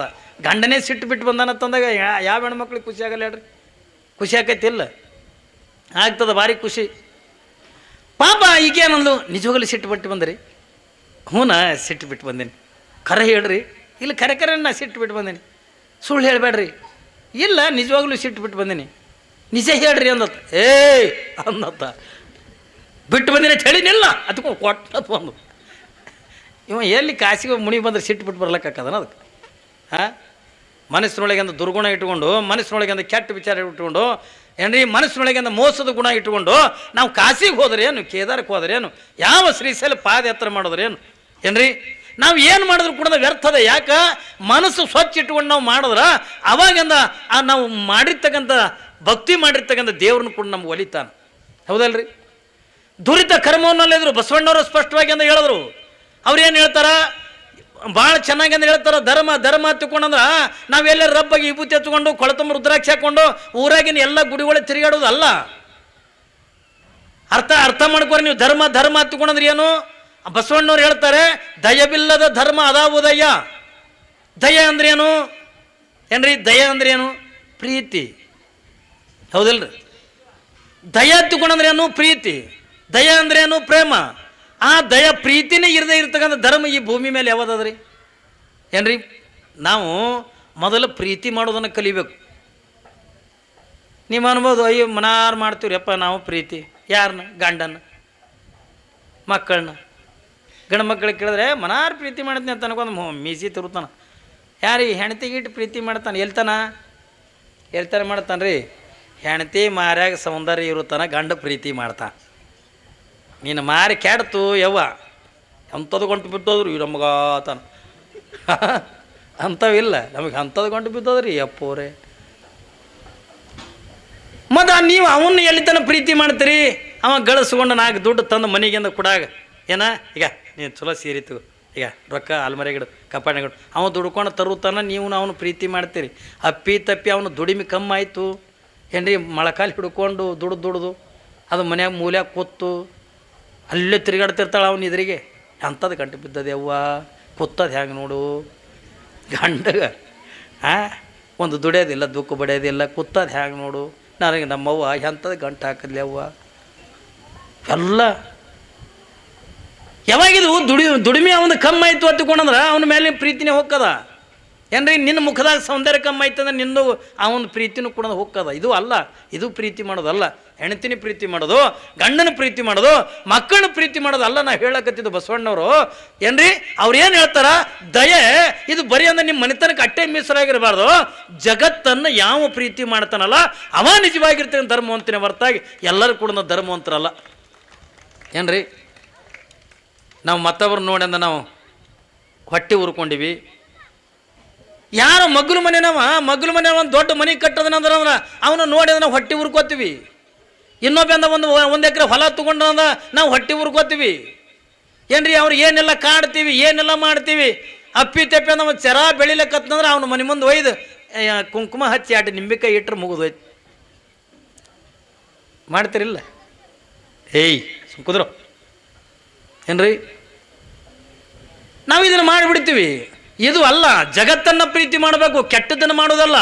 ಅಲ್ರಿ, ರಾವಣ ಸಾಕ್ಷಾತ್ ಪರಮಾತ್ಮನ ಆತ್ಮಲಿಂಗವನ್ನೇ ತಂದು ಏನ್ರಿ ಇಲ್ಲಿ ಭೂಲೋಕದೊಳಗಿಂದ ಸ್ಥಾಪನೆ ಮಾಡಿ ಗೋಕರ್ಣ ಕ್ಷೇತ್ರವನ್ನು ಮಾಡಿರ್ತಕ್ಕಂಥವ. ತಾಯಿಗಾಗಿ 12 ವರ್ಷದಿಂದ ತಪಸ್ಸು ಮಾಡ್ದ ರಾವಣ. ಕಲ್ಪನೆ ಇರಲಿ ಮಗ, ರಾವಣ 12 ವರ್ಷದಿಂದ ತಪಸ್ಸು ಮಾಡ್ದ. ಯಾರಿಗಾಗಿ? ತಾಯಿಗಾಗಿ. ಉಸ್ಕಿನ ಏನ್ರಿ ಸಮುದ್ರ ದಂಡಿಗೆ ಉಸ್ಕಿನ ಲಿಂಗ ಮಾಡಿ ಪೂಜೆ ಮಾಡ್ತಿದ್ಲು. ಯಾವಾಗಿಂದ ತೆರಿ ಬಂದಿಂದ ಹೊಡ್ಕೊಂಡು ಹೋಗ್ತಿತ್ತು ರಾವಣಂದ. ಅವ್ವ, ಇಂಥ ವೀರನಾಗಿರ್ತಕ್ಕಂಥ ರಾವಣನ ತಾಯಿಯಾಗಿ ನೀವು ಉಸ್ಕಿನ ಲಿಂಗಪ್ಪ ಯಾಕೆ ಪೂಜೆ ಮಾಡ್ತೇವ? ನೀನು ಪೂಜೆನೇ ಮಾಡ್ಬೇಕನ್ನಿಸಿತ್ತು ಹತ್ತಕೊಂಡ್ರ ಸ್ವತಃ ಪರಮಾತ್ಮನ ಆತ್ಮಲಿಂಗವನ್ನು ತಂದು ಕೊಡ್ತೀನಿ ಎಂದ. ತಾಯಿಗೆ ಭಾಳ ಖುಷಿ ಆಯಿತು. ಮಗ ಅದು ತಂದು ಕೊಟ್ರ ನನಗಿನ್ನೂ ಭಾಳ ಖುಷಿ ಆಕೈತಿಪ್ಪ ಅಂದ್ಲು. ತಾಯಿಗಾಗಿ 12 ವರ್ಷದಿಂದ ತಪಸ್ಸು ಮಾಡ್ದ. 12 ವರ್ಷದಿಂದ ತಪಸ್ಸು ಮಾಡಿ ಸ್ವತಃ ಆ ಸಾಕ್ಷಾತ್ ಪರಮಾತ್ಮನ ಆತ್ಮಲಿಂಗವನ್ನು ತಂದು ಕೊಟ್ಟ. ಆದ್ರೆ ಇಟ್ಟೆಲ್ಲ ಮಾಡ್ಯಾನ ಖರೆ ಒಂದು ಸಣ್ಣ ತಪ್ಪಿಗಾಗಿ. ಯಾವ ರಾಮನ ಧರ್ಮಪತ್ನಿಯಾಗಿರ್ತಕ್ಕಂಥ ಸೀತೆಯನ್ನ ಒಯ್ದು ಲಂಕಾದೊಳಗಿಂದ ಇಟ್ಕೊಂಡಲ್ಲ, ಅದು ಒಂದು ತಪ್ಪಿಗಾಗಿ ರಾವಣ ರಾಕ್ಷಸ ಆಗಬೇಕಾಯ್ತು, ರಾಮ ದೇವರಾಗಬೇಕಾಯ್ತು. ಹೌದಲ್ರಿ? ಇದನ್ನೆಲ್ಲ ಕಂಡುಕೊಂಡೆ. ಅವಾಗೆಲ್ಲ ಮಹಾಭಾರತ ರಾಮಾಯಣ ಇವೆಲ್ಲ ಯಾರಿಂದಾಗಿದ್ದೀವು? ಸುಮ್ಮನೆ ಒಂದು ಹೆಣ್ಣಿಗಾಗಿನೇ ಏನ್ರಿ. ರಾಮಾಯಣ ಆಯಿತು ಸೀತೆಗಾಗಿ, ಮಹಾಭಾರತ ಆಯಿತು ದ್ರೌಪದಿಗಾಗಿ, ಆಯ್ತಾ ಇಲ್ಲ? ಒಂದು ಸಣ್ಣ ತಪ್ಪಿಗಾಗಿ ಅಂದ್ರೆ ಇಷ್ಟೆಲ್ಲ ಯುದ್ಧಗಳು ನಡೆದು ಇಷ್ಟೆಲ್ಲ ನಡೆದು.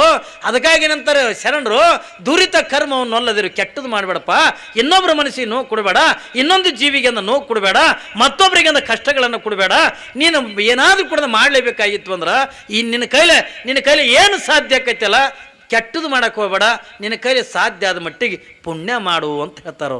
ದುರಿತ ಕರ್ಮವನ್ನು ಅಲ್ಲದಿರು, ಪುಣ್ಯವನ್ನೇ ಮಾಡು. ನೋಡ್ರಿ, ನಿಜಗುಣ ಶಿವಗಳು ಹೇಳ್ತಾರಲ್ಲ, ನೀ ದೇವರಾಗಬೇಕಲ್ಲ, ನೀನೊಬ್ಬ ಶರಣ ಆಗ್ಬೇಕಲ್ಲ, ನೀ ಸಂತನಾಗಬೇಕಲ್ಲ, ಪುಣ್ಯ ಮಾಡು. ನೋಡ್ರಿ, ಅವ್ರು ಹೇಳ್ತಾರೆ ಪುಣ್ಯ ಅಂದ್ರೆ ಏನು ಮಾಡೋದು? ಪುಣ್ಯ ಅಂದ್ರೆ ಏನು ಮಾಡೋದು? ಇಲ್ರಿ, ನಾವು ಪುಣ್ಯ ಭಾಳ ಪುಣ್ಯ ಮಾಡೀನಿ. ಏನೇನು ಮಾಡಿದ್ವಿ ಪುಣ್ಯ ಅಂತ ಕೇಳಿದೆ ನಾ ಮೊನ್ನೆ ಒಬ್ಬನಿಗೆ. ನಾವು 5 ಸರಿ ತಿರುಪತಿಗೆ ಹೋಗಿ ತಲೆ ಬಳಸ್ಕೊಂಡು ಬಂದಿನಿ ರೀ. ತಲೆನ ಹೊಟ್ಟು ಹೋಗ್ಯದ ನಿಂದು. ತಲೆ ಬೋಳಿಸ್ಕೊಂಡು ಬಂದ್ರೆ ತಲೆಯಲ್ಲಿ ಒಟ್ಟು ಹೋಗ್ಯದ. ಪುಣ್ಯ ಹೆಂಗೆ ಬರ್ತದೆ ಹೊಸಗೊಟ್ಟಿ? ಅವು ತಲೆ ಯಾಕೆ ಬೋಳಿಸ್ಕೊಂಡು ಬರ್ತಾರತ್ತ, ಕೂದಲು ಮಾತು ಬರ್ತಾವತ್ತೇಳಿ ಬೋಳಿಸ್ಕೊಂಡು ಬರ್ತಾರೆ ಅವರು. ಹೌದಾ ಇಲ್ಲ? ಅವಕ್ಕೆ ನೀರು ಹಾಕೋದಿಲ್ಲ, ಗೊಬ್ಬರ ಹಾಕೋದಿಲ್ಲ. ಮತ್ತು ಹಂಗೆ ತಲೆ ಬೋಳಿಸ್ಕೊಂಡು ಮರದಿಸಿ ಸಣ್ಣಗೆ ಚಿಗಿಲಕ್ಕೆ ಚಾಲು ಮಾಡ್ತಾವೆ. ಅವೇನು ಬೀಜ ಬಿತ್ತುವವ ಏನ್ರಿ? ಅದಕ್ಕೆ ಏನೂ ಖರ್ಚಿಲ್ಲ, ಕಂದಿಲ್ಲ, ತಾನೇ ಬೆಳಿತಾವ ತಗೊಂಡು ಹೋಗಿ ತಿರುಪತಿಗೆ ಹೋಗಿ ತಲೆ ಬಳಸ್ಕೊಂಡು ಬರ್ತಾರೆ. ಒಂದು ಕಿವಿಯರೇ ಮೂಗರ ಕೊಯ್ದು ಕೊಡ್ರಿ ತಿರುಪತಿಗೆ ಹೋಗಿ. ಯಾರೇ ಒಂದೊಂದು ಹೋದಾಗ ಒಂದೊಂದು ಕೊಯ್ದು ಕೊಡೋದು. ಪುಣ್ಯ ಹೆಚ್ಚಿಗೆ ಬರ್ತದಲ್ಲ. ಇದು ಅಲ್ಲ. ಪುಣ್ಯ ತಿಳ್ಕೊಂಡ್ರೆ ನಾವು ಎಲ್ಲರೂ ಹೋಗಿ ಅಂದ್ರೆ ಯಾವುದೋ ಒಂದು ದೇವರಿಗೆ ಅಂದ್ರೆ ಹೋಗಿ ಮೋಸದಿಂದ ಸಂಪಾದನೆ ಮಾಡಿರ್ತಕ್ಕಂಥ, ಮೋಸದಿಂದ ಗಳಿಸಿರ್ತಕ್ಕಂಥ ರೊಕ್ಕದಿಂದ ಹೋಗಿ ಯಾವುದೋ ದೇವರಿಗೆ ಅಂದ್ರೆ ಬಂಗಾರ ಕಿರೀಟ ಇಟ್ಟು ಬಂದ್ರೆ ನಮಗೆ ಪುಣ್ಯ ಬರಲ್ಲ. ನಾವು ಏನು ಮಾಡಬೇಕು? ಪುಣ್ಯ ಅಂದ್ರೆ ಏನಂದ್ರಿ? ಸರಳದ. ಇವತ್ತು ನೋಡ್ರಿ, ಇವತ್ತು ಮಸಳಿ ಜನ ಇವತ್ತು ನೀವೆಲ್ಲ ಎಷ್ಟು ಪುಣ್ಯ ಸಂಪಾದನೆ ಮಾಡಕತ್ತೀರಿ. ಇದೊಂದು ಯೋಗ ಬಂದದ ನಿಮಗೆ ಯಾವ ಮಸಳಿ ಜನರಿಗೆ ಇದೊಂದು ಯೋಗ ಬಂದದ. ರೆಬ್ಬಂ ತಾಯಿದು ದೇವಸ್ಥಾನ ಉದ್ಘಾಟನಾ ನೆಪ ಮಾತ್ರ, ಆದರೆ ನೀವೆಲ್ಲರೂ ಕೂಡ ಪುಣ್ಯ ಗಳಿಸ್ತಕ್ಕಂಥ ಸಂದರ್ಭ ಇದು. ಏನು ಪುಣ್ಯ ಹತ್ತುಕೊಂಡ ಕೇಳಿದ್ರೆ ಇಟ್ಟೆಲ್ಲ ಜನ ಬಂದಿರ್ತಾರೆ. ಪಾಪ ಮನೆಗಿಂದ ಅಡುಗೆ ಮಾಡಿರಂಗಿಲ್ಲ ಏನ್ರಿ, ಪ್ರವಚನ ಕೇಳಿ ಊಟ ಮಾಡ್ಕೊಂಡು ಹೋಗ್ಲಿ ಎತ್ತುಕೊಂಡು ನೀವು ಬಂದಿರ್ತಕ್ಕಂಥ ಸಾವಿರ ಜನರಿಗೆ ದಿನ ಒಬ್ಬೊಬ್ಬರಿಂದ ಪ್ರಸಾದ ಮಾಡ್ಸಕತ್ತೀರಲ್ಲ, ಆ ಉಂಡಿರ್ತಕ್ಕಂಥ ಖುಷಿ ಆದ್ನಂದ್ರೆ ಸಾಕು, ಆ ಪುಣ್ಯ ನಿಮ್ಮ ಮನೆತನಕ್ಕೆ ಅಂತ ತಡ್ತದೆ ಏನ್ರಿ. ಏನಪ್ಪ ಇವತ್ತು ಅವನು ಪ್ರಸಾದ ಭಾರಿ ಆಗಿತ್ತು. ಕೊಟ್ಟವ ಮಲ್ಲಪ್ಪರ ಇರ್ತಾನೆ, ಕಲ್ಲಪ್ಪರ ಇರ್ತಾನೆ ಏನ್ರಿ. ಕೊಟ್ಟವನ ಹೆಸರು ಅನ್ನಂಗಿಲ್ಲ ನೀವು. ಅವನ ಪ್ರಸಾದ ಭಾರಿ ಆಗಿತ್ತು, ಆನಂದ ಆಯ್ತು ನೋಡು. ಯಾಕ್ರಿ ಅಂತೀರಿಲ್ಲ ನೀವು. ಇವತ್ತು ಸಜ್ಕ ಮಾಡಿದರೆ ಪ್ರಸಾದ ಪ್ರಸಾದ ಭಾರಿ ಆಯ್ತು ತಿಳ್ಕೊಂಡು ಹೊಟ್ಟೆ ಮ್ಯಾಗ, ನಿಮ್ಮ ಹೊಟ್ಟೆ ಮ್ಯಾಗ ನೀವು ಕೈ ಆಡಿಸ್ಕೊಂಡ್ರೆ ಆ ಆಶೀರ್ವಾದ ಎಲ್ಲಿಗೆ ಮುಟ್ತದೆ ತಿಳ್ಕೊಂಡು ಕೇಳಿದ್ರೆ ಯಾರು ಅಡುಗೆ ಮಾಡಿಸಿರ್ತಾರಲ್ಲ ಅವ್ರಿಗೆ ಮುಟ್ತದೆ, ಅವ್ರ ಮನೆತನಕ್ಕಿಂದ ಹೋಗ್ತದ. ಈ ವರ್ಷದಿಂದ 1000 ಮಂದಿಗೆ ಅಡುಗೆ ಮಾಡಟ್ಟಂದ ತಾಯಿ ಕೊಟ್ಟಾಳ, ಮುಂದಿನ ಸರಿಯಿಂದ 10,000 ಜನರಿಗಿಂದ ಪ್ರಸಾದ ಮಾಡಿಸ್ತಕ್ಕಂಥ ತಾಕತ್ತ ಆ ರೆಬ್ಬೆಂ ತಾಯಿಯಿಂದ ಅವ್ರ ಮನೆತನಕ್ಕಿಂದ ಕೊಡ್ತಾಳ. ಹೇಳ್ತಿಲ್ರಿ, ಇದು ಪುಣ್ಯ ಗಳಿಸ್ಕೊಂಡ ಟೈಮ್ ಇದು. ಯಾರ್ಯಾರು ಏಟೇಟು ಗಳಿಸ್ಕೋರಿ ಏನ್ರಿ. ಪುಣ್ಯ ಹತ್ತಿಕೊಂಡ್ರೆ ಏನು ಭಾಳ ಇಲ್ಲರಿ. 1000 ಮಂದಿಗಿಂದ ಊಟ ಕೊಟ್ಟರೆ ಪ್ರಸಾದ ಮಾಡಿಸ್ತಾನೆ ಪುಣ್ಯ ಬರ್ತದೆ, ಅದೂ ಇಲ್ಲ. ಇವತ್ತೇನು ಈ ಕೊಟ್ಟವನಕ್ಕಿಂತ ಪುಣ್ಯ ಯಾರಿಗೆ ಬರ್ತದ? ಇಲ್ಲೇನು ಒಳಗೆ ಕೂತ್ಕೊಂಡು ಅಡುಗೆ ಮಾಡ್ಲಕತ್ತಾರಲ್ರಿ ಏನ್ರಿ. ಇವೇನು ಎಲ್ಲ ಕಿರಾಣಿ ತಂದೇನು ಕೊಟ್ಟನಲ್ಲ, ಕೊಟ್ಟವನಿಗೆ ಬರತಕ್ಕಂಥ ಪುಣ್ಯ ಅವನಿಗಿಂತ 2 ಪಟ್ಟು ಯಾರಿಗೆ ಬರ್ತದೆ ಹತ್ತಿಕೊಂಡ್ರೆ ಅಲ್ಲಿ ಏನು ಅಡುಗೆ ಮಾಡ್ಲಕತ್ತಾರಲ್ಲ, ಅಡುಗೆ ಮಾಡೋರಿಗೆ ಅಂದ ಪುಣ್ಯ ಬರ್ತದೆ, ಅದ್ರ 2 ಪಟ್ಟು. ನೋಡ್ರಿ, ಅವ್ರು ಪುರಾಣ ಕೇಳಂಗಿಲ್ಲ, ಪ್ರವಚನ ಕೇಳಂಗಿಲ್ಲ, ಅವ್ರ ಪಾಡ್ನ್ಯಾಗ ಅವ್ರು. ನೀವು ಜಯಮಂಗಲ ಕೂಡ ಹಂಗೆ ಇಲ್ಲ ಲೈನೇ ಹಿಡಿದಿರ್ತಾರೆ. ನಮಸ್ಕಾರ ಇಲ್ಲ ಚಮತ್ಕಾರ, ಹಂಗೆ ಗಂಗಾ ಡಣ್ಣ ತಾವೆ. ನಮಸ್ಕಾರ ಇಲ್ಲ ಚಮತ್ಕಾರ ಇಲ್ಲ, ಹಂಗೆ ಇಲ್ಲಿ ಜಯಮಂಗಲ ಅಂತಿರ್ತಾರೆ. ಅಲ್ಲಿ ಹೆಣ್ಮಕ್ಳು ಹಿಂಗೆ ಲೈನ್ ಹಚ್ಚಿರ್ತಾರೆ. ಆ ಕಡೆ ಗಂಡ್ಮಕ್ಳು ಲೈನ, ಈ ಕಡೆ ಹೆಣ್ಮಕ್ಳು. ನಮಸ್ಕಾರ ಸ್ವಾಮಿ ತಂದು ಏನು ಮಾಡೋದು, ಆನಂದ ಮಾಡ್ಬಿಡೋದು.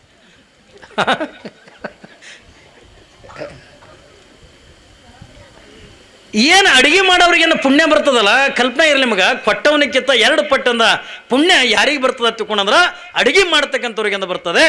ಈ ಅಡುಗೆ ಮಾಡೋರಿಗಿಂತ ಪುಣ್ಯ ಹೆಚ್ಚಿಗೆ ಯಾರಿಗೆ ಬರ್ತದೆ ತಿಳ್ಕೊಂಡ್ರೆ ನಿಮಗೆಲ್ಲ ಕುಂದರ್ಸಿ ಅಂತ ನೀಡ್ತಾರೆ ನೋಡ್ರಿ ಹುಡುಗರೆಲ್ಲ ಏನ್ರಿ. ಊಟಕ್ಕೆ ನೀಡ್ತಾರಲ್ಲ ನಿಮಗೆಲ್ಲ, ಊಟಕ್ಕೆ ನೀಡೋರಿಗೆ ಬರ್ತದೆ. ಅವ್ರು 2 ಪಟ್ಟು ಪುಣ್ಯ, ಅಡುಗೆ ಮಾಡೋರಿಗಿಂತ 2 ಪಟ್ಟು ಪುಣ್ಯ ಊಟಕ್ಕೆ ನೀಡೋರಿಗೆ ಬರ್ತದ.